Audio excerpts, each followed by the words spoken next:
د دې دواړو سیزونو یو دوه خاصیت راته مختصر ذکر کوم حضور پاک مبارک مغه شخصیتو ډیر مخلوق ته الله هدایت وکړه او ډیر خلق الله د کفر نه ایمان ته راوستل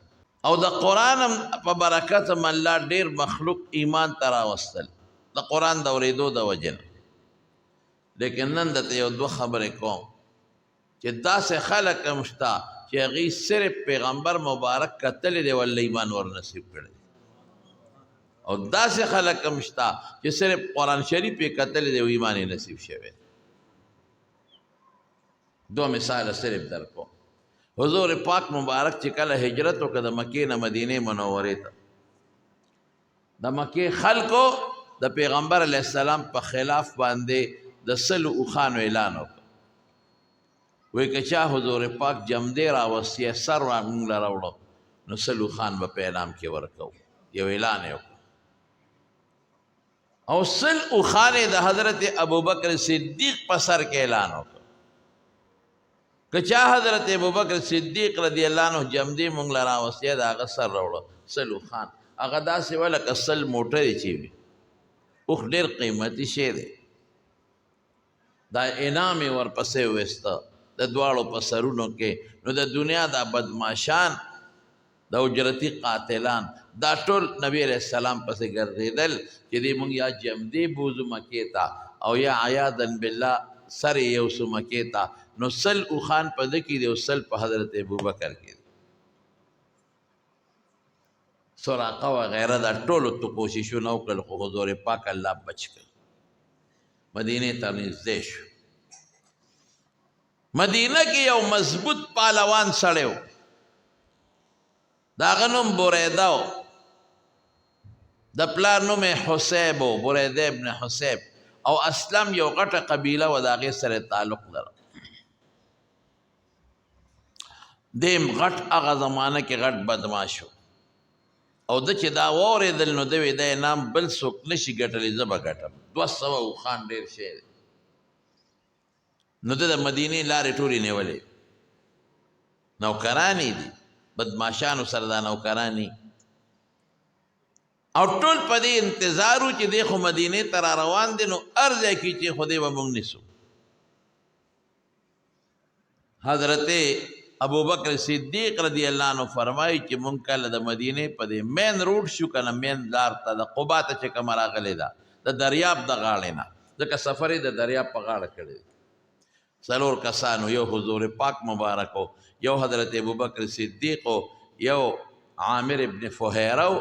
د خدمت کو یو عبدالله ابن اریقط و هغه لار ښودله ابوبکر صدیق و چې سراقه مې ولیده او مې پیژنده د په تجارتي سفر کې لیدم حضور پاک نه پیژنده او نه لیدل وی چې مې ولیده نو رسول الله مبارک ته مې عرض وکړه الله رسوله بریده دی او لښکر دی ورسره تورې او نیزې دي ورسره وی چې ما ده ووی رسول الله مبارک مسکی شو اړو پروا ونه ساتله خلق خو ویریږي رنګ ووایي رنگ زیړ کی قسم دی وی حضور پاک ایسم نا اړو پریشانی پر انلا او دا حقیقت ته صحابه فرمایي مارا اینا اشجع منه مونږ د حضور پاک نه بهادر شخصیت بل نه دی لیدلی ډېر بهادر دا د دین خدمت په بادره کې چې چا کې جراءت نه او بهادری پکې نه او ډرپو کې ر دین خدمت نشي کولی ابدان لکوټه کې ناشتي اب د جمعات په ګوټ کې ناشتي کنيک سړی وي خو د ټیک د خپل عبادت پکې ور کنيست نه کېږي دا هر څه د باطل مقابله په نه رکېږي د دین خدمت خو د شیطان مقابله دو قسمه شیطان دی قرآن شریف په الله نه دی ختم کړی من شر الوسواس الخناس الذي يوسوس في صدور الناس من الجنة والناس جو شیطان دی ابلیس او داغه بچی د دین دشمنان دی رومبه مقابله خو دوی سره ده او بیا په انسانانو کې دوی بچی دي شیطانان دوی مقابله دی غوی سره د بادرې باندې کی څوک به راځي په الله به حملې کوي څوک به په پیغمبر حملې کوي قادیانې او پرویزې څوک به راځي په صحابهو به حملې کوي،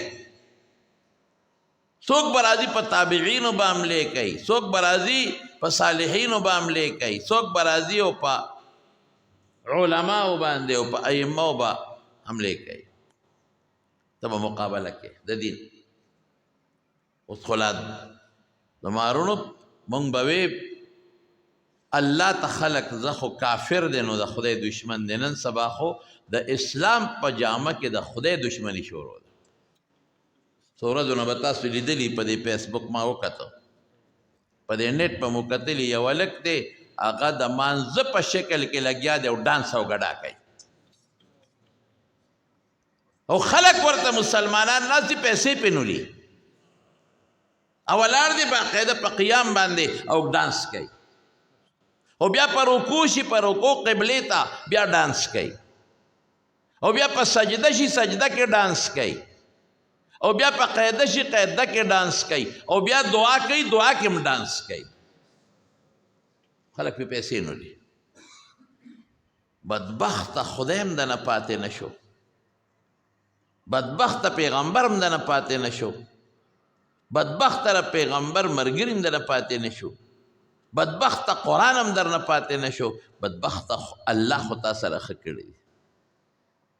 تعالی الله د ښکلی شکل درکړی دی، ښکلی رنګ یې دله درکړی دی، انسان یې پیدا کړی په څلورو برغو یې نه پیدا کړی، روغ صحت سترګې یې دله درکړل، عقل یې دله درکړه. نو سپیره ته د خدای مونځ پورې ټوقې کې مونځ پورې ډانس کې دا مسلمان خو نشي کېدی. د مونځ استخفاف استهزا چې چا مونځ پورې وکړه، روجې پورې وکړه، زکات پورې وکړه، ګیره پورې مې وکړه، دا د اسلام نه خارج. مزاحنو باندې خلک یو اعتراض کوي وی لوگوں کو کافر بناتے ہیں. دا دروغ دی، مونږ څوک کافر نه جوړو. مونږ لستړی شو چې کافر خدای مسلمان، ہم کافروں کو مسلمان بناتے ہیں. تم خو لستړی شو. البته یو ده چې کم هم کافر بتاتے ہیں، جوړو نه، خو چې کم سړی په خپله کافر شو نو خلکو ته ښایو چې دا کافر دی. چې مونځ کې ګډا مه کوه، زه به تا غاړې طرف تر غاړه باسم. مونځ پورې استهزا مه کوه، تا چې مونځ پورې احتزا وکړه خپله د ایمان نه ووتی. زه به خلکو ته وایم چې دا که نه وی منو سبا به بل او بل او بل او بل بل لګي مونځ پورې به ډانسونه به کوي. والله د دې خلکو نه هېڅ پاتې نه شي. یو کس قرآن پورې استهزا کړې ده، هم په دې نیټ راغلی دی، هغه لګیا دی خلک خندی عربي الفاظ وی او خلق خندی عربي الفاظ او قرآن وی قرآن او خلق خندی. یسپیرو خدای د ښکلی شکل درکړه، یسپیرو ای ظالمانو خدای سره ظالمانو ولې ظلم کوئ؟ زه مولا خو د دشمن دی ورپسې بد وی، زه پټکي دی بدې شي ورپسې بد وی، زه د ګیره دی نه ده خوښه ورپسې بد وی. ګناه ګناه ګناه ګناه ده، لیکن قرآن هم دنه پاتې نه شو. افسوس افسوس. رب پورې ټوقې کې، د خدای مونځ پورې ټوقې کې، د الله قرآن پورې ټوقې کې. وی د خدای عذاب او عذاب، پټرول ګران شو، ډیزل ګران شو، او چینی ګران شو، ټیپر ګران شو، او مالګه ګرانه شو، او تیل ګران شو. دا لا ګران نه دي زه یم چې د الله د طرف نه په موږ د کاڼو باران ونه شي. موږ څه نه کوو، مونږ عالمان پرې نه ښودل، په هغه کې نقطې راوستې. مونږ دیندار طبقه پرې نه ښوده، ګیرې پورې مونږ هغه ټوقې وکړې، هغه نخرې خلکو نن په ګیرې کې کړي دي چې مانجونه یې پکې کړي دي، مانجونه، چا یو شان ګیره او چا بل شان ګیره، په ګیره کې نخرې مه چې دی خری ظالمه نو وخرایه نه که نه ګناه کې نو وکړه نو نخرې او ټوقې به پیغمبر سنتو پورې ولې کې. دا مسلمان له په سترګو ګوتې منډي چې زه ستا د مونځ کې هم ډانس کوم، راچکه مې څه کولی شي، زه ستا د خدای قرآن پورې استهزا کوم، ټوقې کوم، کړی کې دې سي راشه ماته ووایه، او زه به ګیرې پورې مې استهزا او ټوقې کوم، او راشه که ته ماته څه ویلی شي. کوه زلزله کوه، که خدای مقابله ته کې، که الله درته څه ویلی شي وبه وایي درته. نو د دین خدمت په بادرې کېږي، په جراعت کېږي، په دلیرۍ کېږي. نو د رسول الله مبارک نه دلیر او بهادر سړی بل نو، لوی شخصیت، بهادر شخصیت. ما وی د الله رسوله بریده دی، هغه را نږدې م شو، بیا مې د الله رسوله بریده دی. حضور پاک ورته همغه وایي چې کوم په غار ثور کې ورته ویلي، ما ظنک باثنین الله ثالثهم. ابوبکر په هغه دوه د څه خیال دی چې درېیم الله دی، دوه مونږ یو، درېیم الله شته که نه. لا تحزن ان الله معنا، لا تحزن. د طالبانو ته یو نقطه وایم، دلته هم بعضې خلک سوال کوي، وی ابوبکر ډرپوک تا وایي، ځکه پیغمبر مبارک ورته فرمایي لا تحزن، مت ډر، مه یېرېږه. تاسو پوه کوم یو خدا دی چې د لا تحزن معنا ټیک ده چې بعضې مفسرینو لیکلې ده اردو مردو والا، لا تحزن مت ډر، خدا معنی ټیک نه ده، دا غلطه. حزن څه ته وایي؟ حزن دې ته وایي چې د سړي نه یو شی فوت شي او هغې پسې کوم ټینشن راشي، هغې ته حزن. لا خوف علیهم ولا هم یحزنون، چې کم خلق نیکان مړه شي، لا خوف په دې به وروستو د قیامت قبر یره نی، ولا هم یحزنون. که د دنیا کې د دې نه بنګله پاتې شوه، بچې پاتې شو، مال پاتې شو، دولت پاتې شو، ګرمه بستره پاتې شو، هیټر پاتې شو، ایسی پاتې شو، بچین وسیدي پسې به فکرمند نی، ولې هلته به ډېرې خوشحالۍ ول. لا تحزن معنا دا چې زه درته معنا وکړم، یارې ته خوف وایي، یارې ته روع وایي. فلما ذهب عن ابراهیم الروع، یارې ته خوف وایي، لا تخف، مه یېرېږه.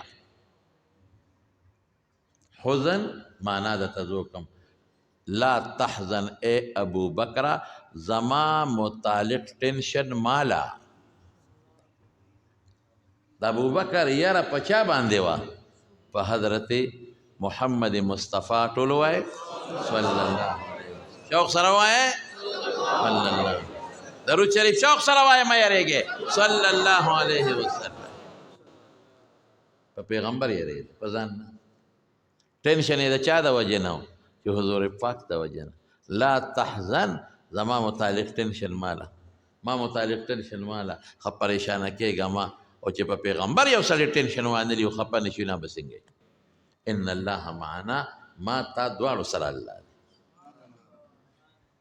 او که یره هم راشي نو وروره یره خو څه منافي د ولایت سره نه ده. ولې ابراهیم علیه السلام باندې یره نه وه راغلې. فلما ذهب عن ابراهیم الروع، فرشتې چې راغلې ابراهیم علیه السلام سره یې ډوډۍ ونه خوړه، هغه ولږ سخی یې لال کو، بیا لوط علیه السلام راته فخاف فی نفسه خیفة موسی،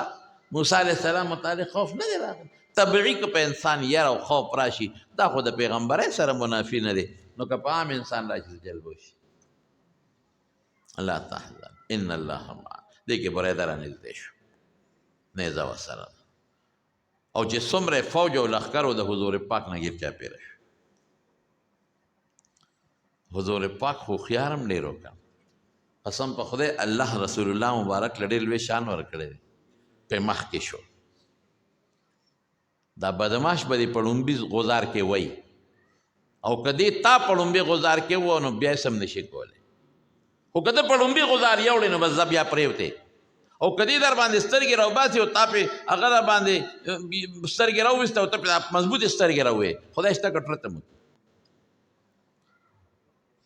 دفاعي پوزیشن ته لاړې بربادېږي. رسول الله مبارک په مخ کې شو، څوک یې نه ننته څوک یې هغه خو چې زه به روب وغورځوم که نه. رسول الله مبارک په مخ کې شو، او ته څه وایي؟ انا بریده، داسې جوش کې وایي بریده. ته ما نه پېژنې؟ د پښتنو خبره زما نوم خو دا ټک په دروازه لیکلی شوی دی، ما خو دنیا پېژنې، ته ما نه پېژنې. خو چې دی وایي رسول الله مبارک مسکی شو، ابوبکر صدیق ته مخ مبارک واړو. ابوبکر برد الله عدونا، دشمن مسول شو ښه. بریده برد یخوالی ته وایي، پیغمبر مبارک د هغې نه نیکفالي واخیسته، دشمن سوړ شو. کم قوم سره تعلق دی؟ اسلم سره. ابو بکر صدیق ته مخ ورواړه وصلنا بسلامت، اسلم د سلامتیا نه وته دی، په سلامتیا ورسېدو ابو بکر خان وی په اسلم کې د قبیله کما یو د خاصه وی بنو سهم.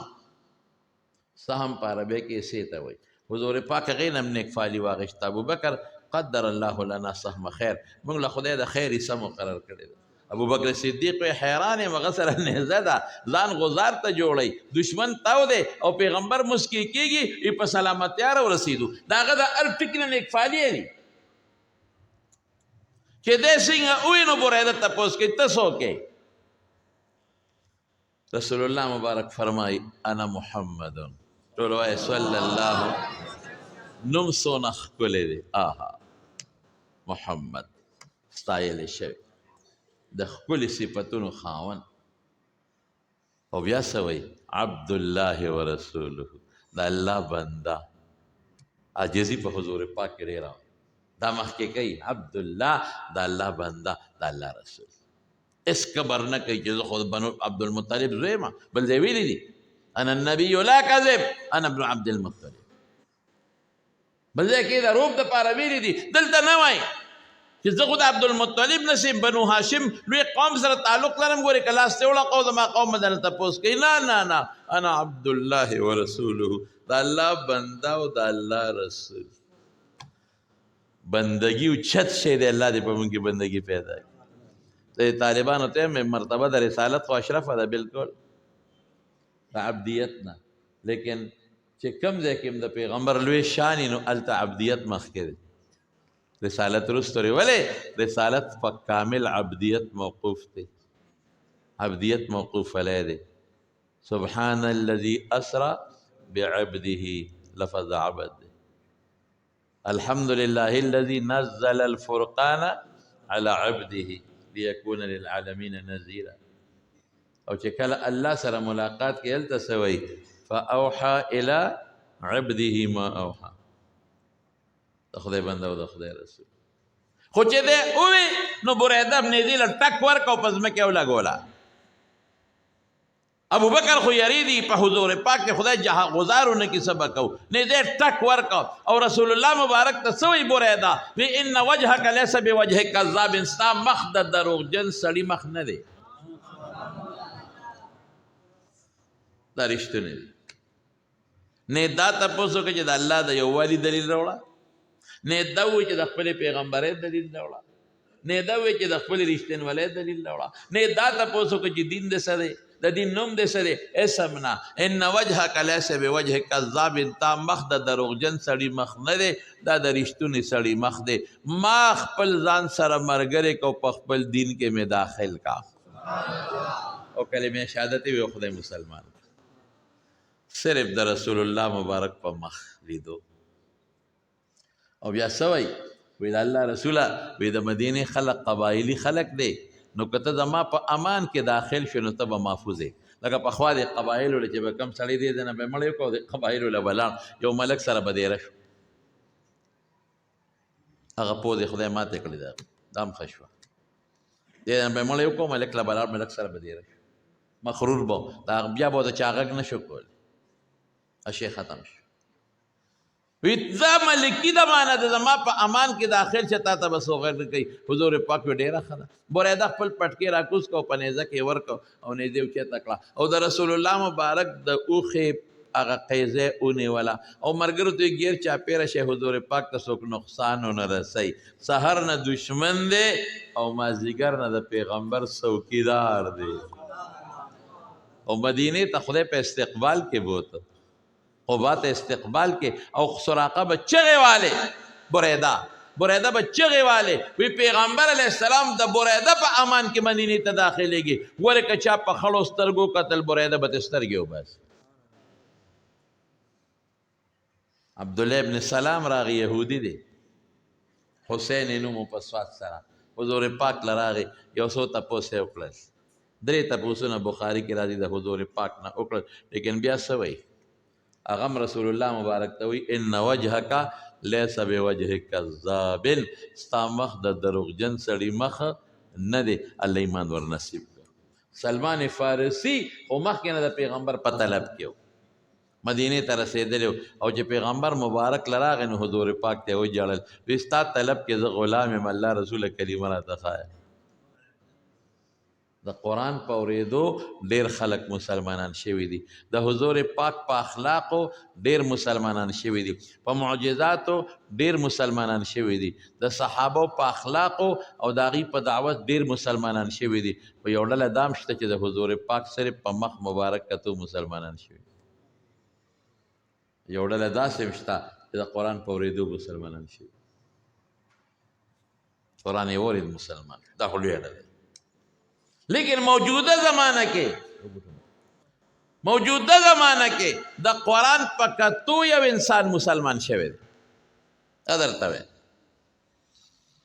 په امریکا کې یو ښځه ده او یو سړی دی ښځه عیسایانه ده او سړی مسلمان پاکستانی دی او ښځه امریکنی ده دواړه په یو سټور کې نوکرانو بابوګانو د دواړو یو بل سره دوستانه جوړه شو په امریکا کې د هلک او د جینۍ دوستانې ډېرې دي بای فرینډ او ګرل فرینډ ډېر زیات دي چې دواړو دوستانه شو مینه شو یو بل سره نو دا جینۍ ته د هلک وایي چې ما سره واده وکړه جینۍ ورته وایي چې زه به مور پلار سره سلا وکړم اگر چې هغوی د سلا محتاج هم نه خو خیر شته پکې هر قسمه مور پلار سره یې سلا وکړه نو راله او د هلک ته وایي چې زه تا سره واده کوم خو یو درې شرط را مور پلار وایي دی به راسره منې لومبی شرط دا دی چې د واده نه پس به ته ما سره زما سټیټ کې اوسېږي هلته خلک په دې جدا جدا سټیټونه یا او بیا هلته عموما خلک په فلیټونو کې اوسېږي ما سره به زه چې کوم سټیټ کې پاتې کېږم نو ما سره په هغه سټیټ کې ته اوسېږې یعنې ما سره به کډه وړې لکه د ترنه یو هلک سره یو جینۍ واده وکړي او جینۍ ورته وایي چې هفته به راسره زه تېروم خو زه د نوښار یم بیا زره پنډۍ ما سره بیا پنډۍ ته دی دا مسله شو دا هلک وی ډېره ښه ده دویم شرط به دی چې ستا به د خپلو دوستانو سره مور پلار سره تعلق ختمې ما سره زما مور پلار دوستانو سره برې تعلق وي ولې ما مور وایي چې هسې نه یریږي چې سبا راته دا مور پلار او دارونه او دوستان دا هلکونه لمسوي ما دا شرط هم منظور دریم شرط دا دی چې ما به د اتوار په ورځ باندې خپل چرچ ته به وځې زه به هلته عبادت کوم ته به راسره ځې که ته دننه ماته کښېنې او که بار خو هر اتوار به زه خپل چرچ ته ځم عبادت خانې ته ګرجې ته ته به ما بوځې څلورم شرط به دی چې ته ما ته دا نه وایې چې مسلمانه شه زما د اسلام نه ډېر لوی نفرت دی په ژوند کې چې مې بدي شي اسلام مې بدي شي زه به تا ته نه وایم چې عیسایي شه ستا خپل مذهب او دین زما خپل مذهب او دین د یو بل دین کې به ګوتې نه وو نو ژوند به هم ښه تېرېږي هلک وایي دا ښځه مې خوښه وه دا شرطونه مې ورسره ومنل نکاح وشوه لاړو د هغوی زما ملا صاحب له لاړو او عدالت کې هم نکاح وتړله ستا معمولي که واده وشه د واده نه هفته نیمه پس ما خپله کډه کوډه واغېسته او دا جینۍ چې کوم ځای اوسېدله هلته لاړو دې جینۍ زما د موبایل نه زما د رشته دارانو دوستانو نمبر یې ډیلیټ کړلی او زما د کاپۍ نه یې هر څه روان کړل خپلې نمبر یې د خپلو دوستانو د رشته دارانو یې راته واچول وایي دا جینۍ مې ډېره زیاته خوښه وه دې دپاره ما دوستان مور پلار هر څه قربان کړل کډه مې یوړه وی اتوار په ورځ به مې چرچ ته بوتله دې بدن نه د انجیل شریف بایبل چې ورته وایي کتاب مقدس ابې لوسته زه به ورته کله دننه ناست وم کله بار چې اوزګاره به شه موټر کې به مې واپس راوسته ما به دې ته د اسلام خبرې نه کولې دې ما ته د عیسایت خبرې نه دي کړې 3 کال هم ډېر خوشګوار ژوند تېر شو 3 سال یو ځای کې نوکرانو سار به تلو او ماسپښین مازدیګر به هم چوټي شوه بیا به راتلو وی 3 کاله پس یو ځل زه تللی وم خپلې ډیوټۍ ده او زما دې ښځې چوټي کړې وه وی چې زه رالمه زما دې ښځې دا فلیټ صفا کړی و ډسټینګ جارو کړی نو زمونږ خو چې کوم کتابونه میتابونه نو موږ راوال اوبو کې واچو یا چې ته خخ کو د الله نوم یې پکې امریکایان خدا پروانه ساتي نو هغې د دې فلیټونو سره خوا کې یو ډیران غوندې وي ډسبل هغې ته هر څه غورځوي بیا د کمیټې ګاډې راځي نو هغې وړي وی زما د ښځې دا فلیټ مکمل صفا کړی او جارو کړی او چې کم فالتو کتابونه ډایجسټ اخبارونه هغه ټول لاندې هغه ډسبل ته غورځولي ډیران ته وی مې چې ښځې تا لکه چې نن صفای کړې ده وی یو زموږ چوټي وه نو ما وی زه راشه خاکروب مې راوسته نو ما پې دا ټول فلیټ صفا کړ زیاتي کتابونه هر څه ډیران ته غورځولي وی زما په شوکیس کې یو قرآن شریف پروت و دا هلک وی رومال کې تړلی ما له مور راکړی زه په قرآن نه پوهېدم دا هلک وی ما په جون کې کلمه هم نه راتله ما لمونځ هم نه راتله یو اختر او بل اختر به مانځله تلم هم ډېر لرې په سوونو کیلومیټره به تلم د ملګرو د ملاقات په غرض به تلم ځکه اختر کې دا مسلمانان را یوځای کېږي د هغوی په ملاقات نو چل نه راته په دې سترګو ګوټونو ته خلکو ته کتل چې هغوی به څنګه چل کوه هغه چل به ما کوه ما وی په جون کې روژه هم نه ونیولې برای نام مسلمان نه مې روژه نیولې نه مې مونځ کړی دی او نه مونځ راته او شراب به مې څښل او بدعملی به مې کول په نوم مسلمان خو دا قرآن شریف مور را کړی دا ما سره په شوکیس کې مې پروت و د دې ښځې د مخه چې دې ښځې ته پته چې دې مسلمان دی کتاب ورسره دی هم رومال کې بند و وی چې مې وکتل په شوکیس کې قرآن شریف نو ما دې ښځې ته وی ښځې دلته یو شی په رومال کې تړلی و نشته وی هغې ما ته وی چې او ما چې فالتو او زیاتی کم لیټریچر وغیره لاندې غورځاو نو ما په هغې هم ګمان وکړم دا فالتو دی ځکه د 3 کاله کتاب وله ګوتې نه دی وړی جوړې خورې پهلو ته وي نو ما وی چې ده ورته ضرورت نه نو اب هم ډیران ته غورځولی دا هلک وي چې دا مې واورېدل دې زړه مې یو ټس نارې کړی مسلمان چې ډېر لاندې مسلمان وي دله به د الله او د رسول او د قرآن په بېعزتۍ غوسه ورځي او که دی د ټس نه مس نه شو د الله او د رسول او د قرآن په بېعزتۍ دا به سر نړو مسلمان نه دی اوس خدای مکه که تا ورته چې وایي چې هلته د قرآن بېعزتي شوې نو که چا له قرآن په ناظره ورځي که نه ورځي که څوک قرآن ویلی شي که نه اب هم زندهباد او مردباد منډې به وایي دا قانون دی زړه کې یو ټس راځي وی چې دې ما ته وایي چې خو ما لاندې وغورځه ما دې زړه یو کلس نارې کړی هغه 14 ولسم چت کې مونږ دیرو د هغې نه مې راغر والی یا خدایه زما د الله کتاب ډیران ته پرېوت وی رالم دا شکر دی چې د کمیټې ګاډي نه راغلی هغه ډسبل هغه ډیران مې اړو راړو خلکو پې د پاسه نور ګندونه مچولي دا قرآن شریف مې راوویسته دا د خټو نه او د ګند نه لیت پیتو ما ته یې رومال لرې که او چې رومال مې لرې کړ نو دا قرآن شریف مې راوچت که او دې سینې پورې مې جوخ که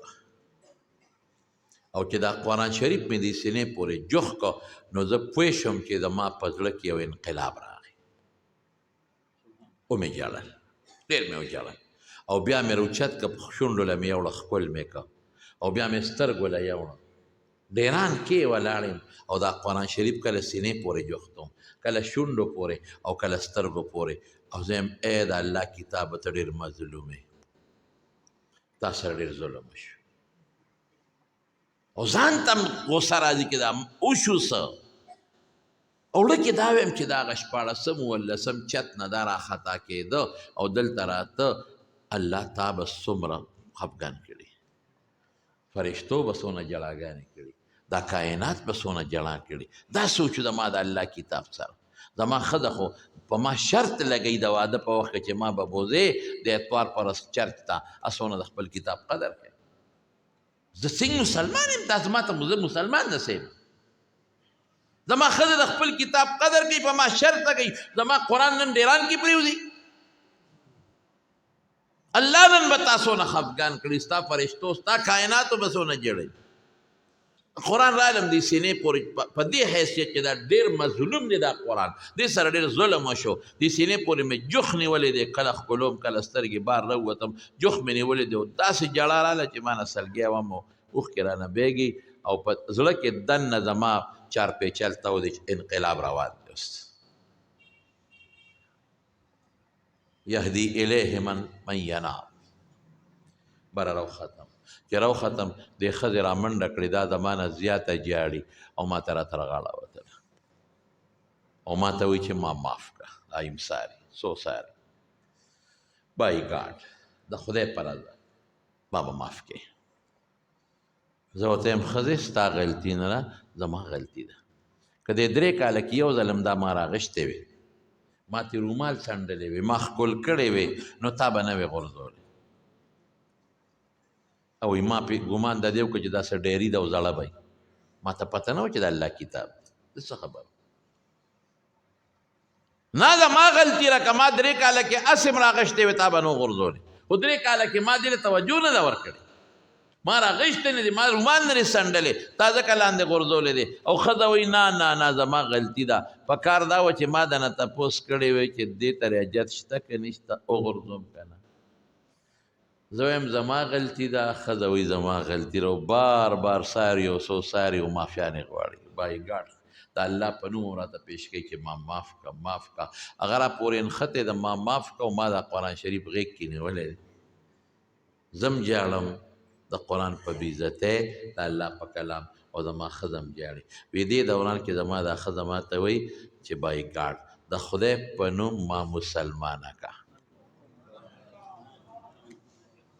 څنګه څه وی ته ګډې وډې وی تا خو ما ته وایي چې په ما شرط لګولې چې ما ته د مسلمانۍ خبرې نه کې دا خبرې پرېږده بس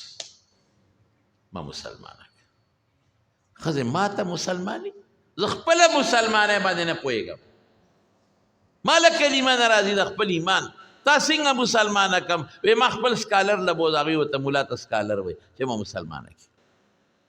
ښځې څنګه مسلمانېږي وی ګوره ته ما زر بوزه په لاره به راته الویم ما زر بوزه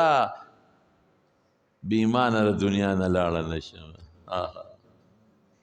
شابه ما زر بوزه زه د دې قرآن نه معافي غواړم ما دې سره ظلم کړی دی خو زه به هله د دې له ګوتې وړم چې زه مسلمانه شم تر څو مسلمانه شوی نه یم دې له ګوتې نه شم وړی. د دې خلکو سټډي ډېره زیاته وي لہذا ما مسلمانه کا هسې نه د ایمان نه بغیر مړه نه شمه ګوره هله شابه منتونه کوي جاړي یا ښځې صبر سولې وی ته ځه ځکه نه لار کې درته الویمه بس ما شابه وخت مه راکوه ما مسلمانه کړه. ګاډی مې سټارټ کړه او ګاډی مې روان کړه او دا هغه سلګی وي قلاریږي کم دی او قرآن ته نیغ نیغ ګوري او جاړي او خپل انګریزۍ کې قرآن نه معافی غواړي لمې غواړي چې دا قرآن دې سینې پورې جوخ کم نیکبخته سپیډ ورکوه ګاډي له مړه نه شم سا مې ونه دي ما مسلمانه که زر مې مسلمانه که ښځې ولې مسلمانېږې وایي چې تا ما نه تپوس وکړه چې دلته یو شی و او ما یې لاندې مې وغورځ تا منډه کړې ما ته پته نه وه چې دا څه شی دی ما وی څه قیمتي ډیري ده که څه شی مې وغورځاو ما په دې روشندان کا د کړکۍ کې درته کتل چې د لاندې لاړې خو چې تا دا شی راوچت کړ د سینې ته دې جوخ کړ نو زه ورسېدم د دې نه یو خشته یو غونډس کې رڼا راوچته شو رڼا بره راتله په دې کړکۍ را دننه شو زما د سینه کې ننوته هغې رڼا زما د زړه دنیا بدله کړې بس انقلاب راغلی او زه یم چې دا قرآن کولو شو زه ورته په دې خپلو سترګو ډېر وګورم او دا راوچت کړم او دې سینې پورې جوخ کړم زما د زړه دنیا بدله ده. زه هغه نه یم چې مخکې ومه ما چې ولید دا کتاب نو زما پوره یقین راغی چې دا رښتونی کتاب دی چې په چا نازل دی هغه پیغمبر رښتونی پیغمبر دی او د دې کتاب چې کوم دین دی رښتونی دین دی ما رسوا بوم تلله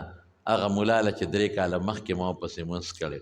دې د هغه په لاس باندې بیعت وکړو کلمه شهادت یې وی الله مسلمانه کړه او زه خو برای نام مسلمان وم نو ما ته هم کلمه شهادت تازه کړم گویا کې اسلام کې داخل شو. دا ښځه څه وایي دی ورته آل ورلډ وایي ټوله دنیا وی په ټوله دنیا کې واحد زه هغه ښځه یم چې ما د اسلام نه ډېر لوی نفرت و ما له چا دعوت نه دی راکړی ما اسلامي لټریچر نه دی کتلی ما د قرآن شریف ټرانسلیشن او د هغې ترجمه نه ده کتلې خو په ټوله دنیا کې واحد دا هغه ښځه یم چې ما ته الله پاک صرف او صرف د قرآن شریف په کتو ایمان را نصیب کړی هغې ښځې بیا ایمان نه پس قرآن شریف شروع کړو او د قرآن حافظه شوه او د قرآن علم یې وکړه عالمه شوه هغه خاوند دی چې ما لږ مسلماني نه راتله نن د قرآن حافظ او د قرآن عالم دی او په امریکا کې ځان له یو سټیټ کې خپله مدرسه جوړه کړې ده هغې ورته اسلامیک سنټر وایي او دا ښځه وایي زما او زما د خاوند د برکت نه الله پاک بې شمېره کافران مسلمانان کړل د قرآن سره کتل نو ما دا بیان کړی نو زما یو دوست دی په دې پېښور کې ګلشاه جي صاحب نوم یې دی بارګین کار دی د رنګ روډ باندې غټ بارګین دی او ډېر د تاکال غټ خلک دی نو هغه وایي چې دا امریکې ته تللی یم وایي زوی مې راته وایي چې شیخ صاحب کومه مدرسه خولې ده نو موږ سره نږدې ده زه دې وله بوځم چې خلکو ته دې وښیم درته وښیم خلک د مارونو موږ قرآن ته په دې نظر ونه کتل ابو جهل هم قرآن اوري او عبدالله بن مسعود هم اوري موږ د قرآن ته په توجه پکار ده په مینه نظر د جستجو په طلب چې چا قرآن ته کتلي خدای ایمان ورنصیب کړی دی او د تنقید په نظر چې چا کتلي دی هغه ته خدای ساتلی دی قرآن عظیم کتاب دی زما دې له توجه ورکړئ د دې نه لوی نعمت بل نشته د حضور پاک نه لوی نعمت د دواړو اتباع وکړئ فاتبعوه واتقوا لعلکم ترحمون الله وکړي دا شکر دی چې ستاسو په دې کلي کې نن څلوېښت کسان د مولانا رحیم داس صاحب او د هغه د ملګرو په برکت خلک وایي دي مولیانو څه وکړل زه یم زموږ څه وکړو موږ خو ټیپر دله نه شو کرلی موږ خو همدغه کار دی زموږ نن څلوېښتو کورنو ته د قرآن رڼا ورسېدل څلوېښت کسان او شکر د ماسپښین نه پس د جامع مدنیې الحمدلله شاخ دی دلته کې د علم خدمت هم کېږي دا ټول زما د دې رور شیخ الحدیث و تفسیر حضرت مولانا حزب الله جان صاحب دامت برکاتهم د هغه محنت او د هغه برکت دی دنه خدای دا کار دی او په هغه رښتیا په 9-10 باندې هلته اهتمام د ښه په جامع مدنیې کې زیارت او جمعه 9-10 دسمبر ټول به زه انشاءالله ولګي او حضرت صاحب کې درته او د تاسو خو به ځای په خپله خو د میلمنو خدمت به کوئ او بالکل به ټول به کوئ انشاءالله څومره چې د چا بیټکونه دي ټول به د میلمنو خدمت کوئ ښه اولته به ځای هلته کې به مجلس ذکر به مجلس ته درود شریف به مجلس ته واعظ به مراقبې به کېږي اعتکاف به کېږي د نیکۍ مجلس دی د نیکۍ دعوت دی په تاسو د الله ډېر لوی فضل دی چې ستاسو په ترنو کې خدای پاک داسې یو بچی پیدا کړی او لوی خدمت کوي الحمدلله نو ټوله به د اجتماع به که خیر انشاءالله برپور طریقې سره کامیابوي ښه او ښه د میلمنو به ښه مضبوط خدمت کوي ښه خدمت به کوي ماښام ماسخوتن چې کله اجتماع کې وقفه راشي ټول میلمانه به یو کس به دی او ځان سره به 5 شپږ میلمانه راولی شپې لکه خیر انشاءالله د شاه منصور یاد به تازه وي شاه منصور کې د بابا جی به همدغه چل به هغې به پروژه کې ډېره لوی اجتماع به و دا درس دورې تفسیر ټولو طالبانو خدمت به د شاه منصور خلکو کوو نه 50 خو لږ دی جی 50 لږ دي 100 میلمانه به سنبالي کې خیر انشاءالله ښه او ټول به راولئ انشاءالله او دعا به هم کوو چې خدای پاک اجتماع په خیر عافیت وکړي د مدرسې د تعمیر کار الله پاک پکې نور برکت واچوي او حضرت مولانا صاحب الله په عمر کې علم کې برکت دی بیماری زم ناجوړی موتی خدای پاک موږ له روغ صحتونه راکړي مولانا رحیم داس صاحب د هغه چې څومره ملګري دي الله دې په علم کې برکات واچوي دا بچي دې الله کامیاب کړي واخر دعوانا ان الحمد لله رب العالمین په جمع ټول درود شریف